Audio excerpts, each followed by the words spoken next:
New জার্সির গভর্নরের সৌজন্যে বিশ্বকাপ ফুটবলে নরওয়ে সেনেগালের ম্যাচ উপভোগ করেছেন আটলান্টিক সিটির ৬ শিক্ষার্থী। নিউ জার্সি গভর্নরের কার্যালয়ের সৌজন্যে দেয়া ৮টি টিকিটের মাধ্যমে শিক্ষার্থীদের সঙ্গে সিটি রিক্রিয়েশন বিভাগের ২ জন সদস্য বিশ্বকাপ ম্যাচ দেখেন। আটলান্টিক সিটির সভরেন অ্যাভিনিউ স্কুল থেকে সিটির গ্রেট ডে বাসে করে রওনা হন শিক্ষার্থীরা। ম্যাচ দেখতে যাওয়া শিক্ষার্থীরা সবাই স্থানীয় ফুটবল খেলোয়াড়।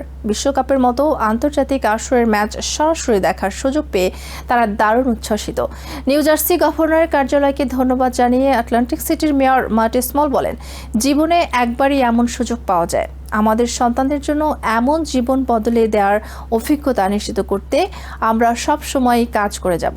যাত্রাপথে শিক্ষার্থীদের জন্য সিডার মার্কেট স্যান্ডউইচ, পানীয় এবং বিভিন্ন ধরনের খাবারের ব্যবস্থা করেন। এছাড়া রিক্রিয়েশন বিভাগের পক্ষ থেকে প্রত্যেক শিক্ষার্থীকে উপহারে ভরা একটি ব্যাগও দেওয়া হয়।